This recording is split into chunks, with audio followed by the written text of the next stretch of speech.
Hay una pregunta que muchas familias en México llevan años sin poder responder con claridad. Si el trabajador que sostenía el hogar ya no está, ¿qué le corresponde exactamente a quien dependía de él? Durante décadas, la respuesta del sistema fue distinta según quien hiciera la pregunta. Si eras el cónyuge, la ley te protegía con el 90% de la pensión. Si eras el padre o la madre que dependía económicamente de ese hijo o hija, la respuesta era el 20%. Sin mayor explicación. Sin mayor justificación. Ese trato diferenciado acaba de ser declarado inconstitucional por la Suprema Corte de Justicia de la Nación. Y lo que eso significa en términos prácticos para miles de familias es lo que vamos a analizar hoy con detalle. Si eres nuevo aquí, bienvenido. Antes de continuar, te pido que te suscribas al canal Pensionados en México y que le des like a este video. Eso nos permite seguir produciendo análisis como este para quienes necesitan navegar el sistema de seguridad social con información verificada y clara. Gracias. El problema que existió durante décadas. Para entender el alcance de esta resolución, primero hay que entender la disparidad que la originó. La ley del Seguro Social establecía que cuando un trabajador fallecía, el porcentaje de pensión que recibían sus beneficiarios dependía del tipo de vínculo familiar. El cónyuge sobreviviente, ya fuera esposo o esposa, tenía derecho al 90% de la pensión del asegurado fallecido. Esa es una medida de protección razonable y necesaria. El problema surgía cuando el trabajador era soltero y no tenía cónyuge ni hijos con derecho a pensión, pero sí tenía padres que dependían totalmente de sus ingresos para cubrir sus necesidades básicas. En ese caso, la ley asignaba a esos padres únicamente el 20% de la pensión. La misma institución. Las mismas cotizaciones del trabajador. La misma necesidad económica de los beneficiarios. Pero un trato económico radicalmente diferente según el tipo de parentesco. Esa diferencia fue cuestionada durante años por pensionados y familias que consideraban que no tenía sustento legal ni moral. Finalmente, esa inconformidad llegó a los tribunales y escaló hasta la Suprema Corte. Lo que determinó la Suprema Corte de Justicia de la Nación. El máximo tribunal del país emitió una resolución que establece con claridad que la distinción porcentual entre beneficiarios, según el tipo de parentesco, constituye una práctica discriminatoria e inconstitucional. El argumento central es directo. Las necesidades de alimentación, salud, vivienda y bienestar de una persona no disminuyen ni aumentan según sea padre, madre o cónyuge del trabajador fallecido. La vulnerabilidad económica de quien perdió su fuente de ingreso es la misma independientemente del vínculo familiar. Con base en el principio constitucional de igualdad, la Suprema Corte ordenó que la pensión para los padres dependientes se nivele con el porcentaje que corresponde al cónyuge sobreviviente, es decir, del 20% al 90%. Esta resolución tiene carácter vinculante, lo que significa que el IMSS está obligado a aplicarla. No es una recomendación. No es un criterio opcional. Es una orden del Tribunal Superior que el Instituto debe acatar. ¿Quiénes califican para este ajuste? Este punto es fundamental y necesita quedar absolutamente claro para evitar confusiones. El criterio de la Suprema Corte aplica en casos donde se reúnen las siguientes condiciones de manera simultánea. Primero, el trabajador fallecido debe haber cotizado bajo el régimen de la Ley de 1973. Esto significa que inició su vida laboral formal antes del 1 de julio de 1997. Los trabajadores que iniciaron su relación con el IMSS después de esa fecha cotizan bajo la Ley del 97, que opera con un esquema diferente. Segundo, al momento del fallecimiento, el trabajador no debe haber dejado cónyuge ni hijos con derecho a pensión reconocido ante el instituto. Si existe un cónyuge o hijos que califican, el sistema de beneficiarios funciona de manera distinta. Tercero, los padres que reclaman deben acreditar la dependencia económica hacia el trabajador fallecido. Esto se demuestra con documentación que muestre que los ingresos del trabajador eran la fuente principal de sostenimiento del hogar. Si tu situación cumple con estas tres condiciones, la resolución de la Suprema Corte aplica directamente a tu caso, lo que significa en términos económicos concretos. Los porcentajes tienen un impacto directo y mensurable en el ingreso que recibe una familia. Para que quede claro, vamos a ver 3 escenarios con números específicos. Si la pensión base generada por el trabajador fallecido era de 10,000 pesos mensuales, bajo el esquema del 20%, los padres dependientes recibían 2,000 pesos. Con la nivelación al 90%, ese monto sube a 9,000 pesos mensuales, una diferencia de 7,000 pesos cada mes. Si la pensión base era de 15,000 pesos, la diferencia entre el 20% y el 90% es la siguiente: 3,000 pesos bajo el esquema anterior frente a 13,500 pesos con la nivelación ordenada. Una diferencia mensual de 10,500 pesos. Si la pensión base era de 20,000 pesos, el esquema anterior otorgaba 4,000 pesos. La nivelación al 90% resulta en 18,000 pesos mensuales, una diferencia de 14,000 pesos cada mes. Estas cifras representan una transformación real en la capacidad de una persona mayor para cubrir sus gastos básicos, sus medicamentos y sus necesidades cotidianas. No son números abstractos, son la diferencia entre una situación de precariedad y una de estabilidad económica real. El segundo grupo protegido: parejas en unión libre. La resolución de la Suprema Corte no se limitó al tema de los padres dependientes. También abordó una situación que afectaba a otro grupo de beneficiarios con gran frecuencia: las parejas que vivían en unión libre sin acta de matrimonio formal. Durante años, el IMSS negaba la pensión de viudez a las personas que no podían presentar un acta de matrimonio, independientemente de los años de convivencia, de los hijos en común o de la realidad económica del hogar que habían construido juntos. La posición de la Suprema Corte sobre esto es clara. La Ley del 73 no fue diseñada para excluir a las familias que no formalizaron su unión mediante un acta. El objetivo de la ley es proteger a quienes dependían económicamente del trabajador, y esa dependencia puede existir dentro de una unión libre tanto como dentro de un matrimonio registrado. Para que una pareja en concubinato pueda acreditar su derecho a la pensión de viudez, existen dos vías reconocidas. La primera es demostrar convivencia continua.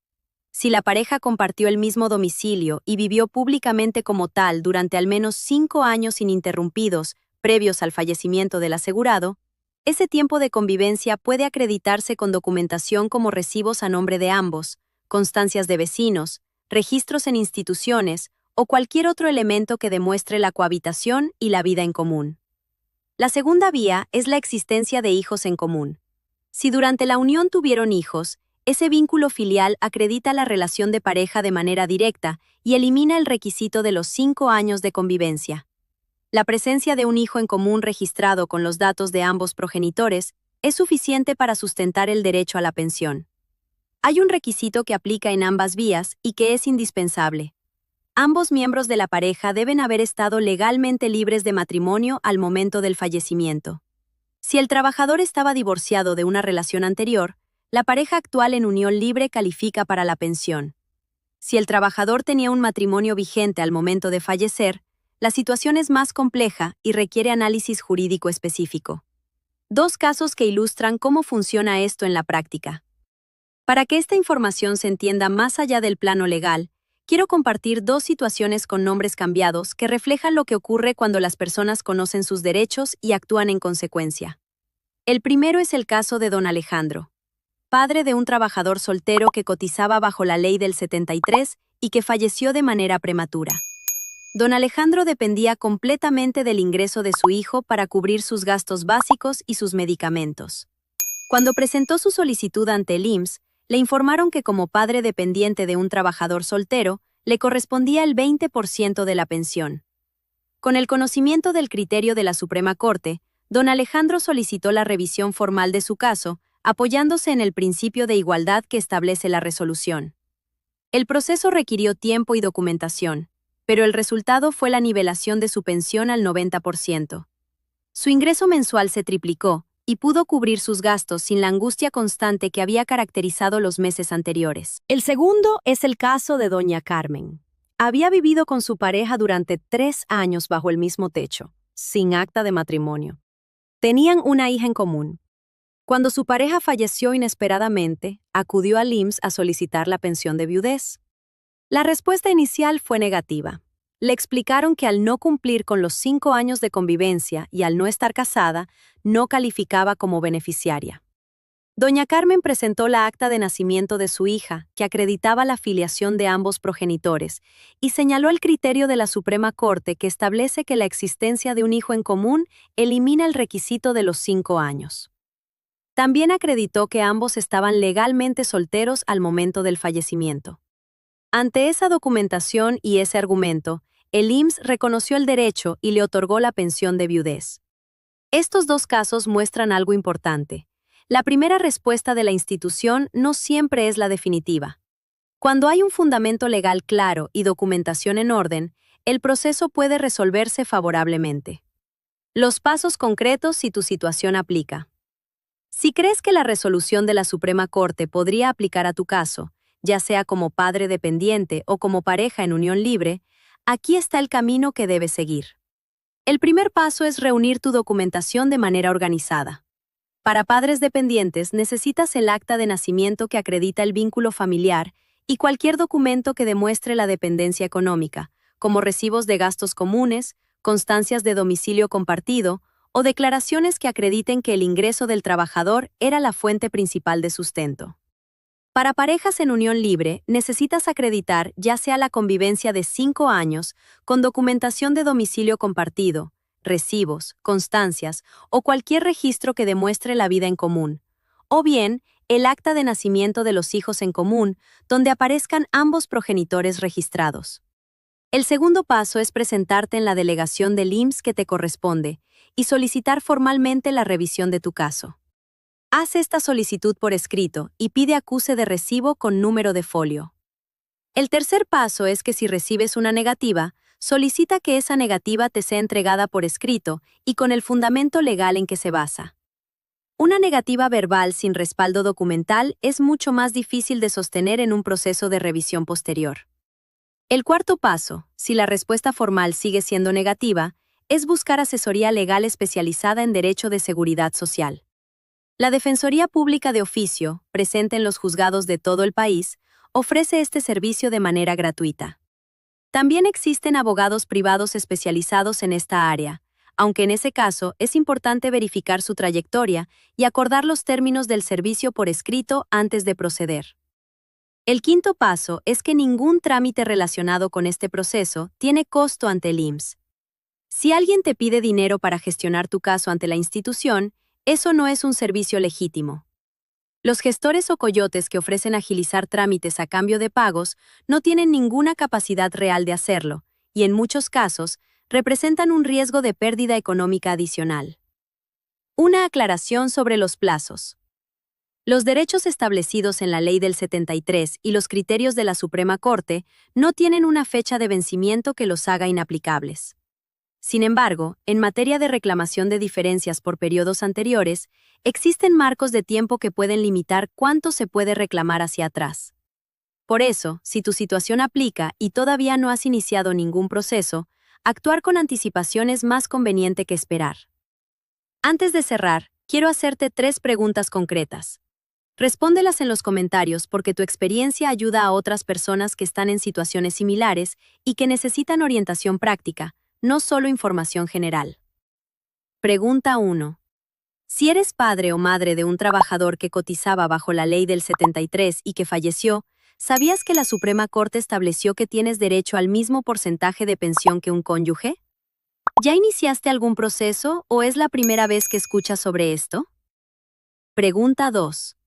Si eres pareja en unión libre de un trabajador fallecido y el IMSS te negó la pensión de viudez, ¿cuál fue el motivo que te dieron y qué documentación tenías disponible en ese momento?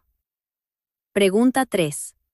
¿Conoces a alguien de tu familia o comunidad que esté en alguna de estas situaciones y que no sepa que tiene un derecho reconocido por la Suprema Corte que puede reclamar? ¿Cómo piensas compartirle esta información?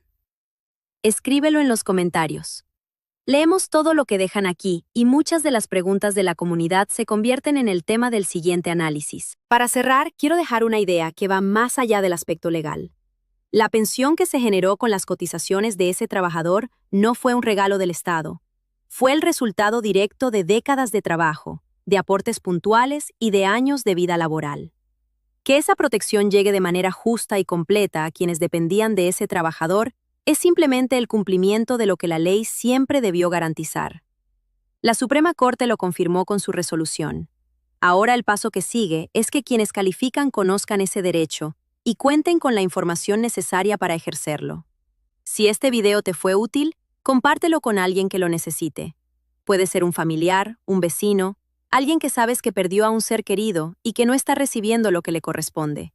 Suscríbete al canal Pensionados de México si todavía no lo has hecho, activa la campanita y dale like a este video. Eso nos permite seguir llegando a más personas con información verificada sobre seguridad social y pensiones.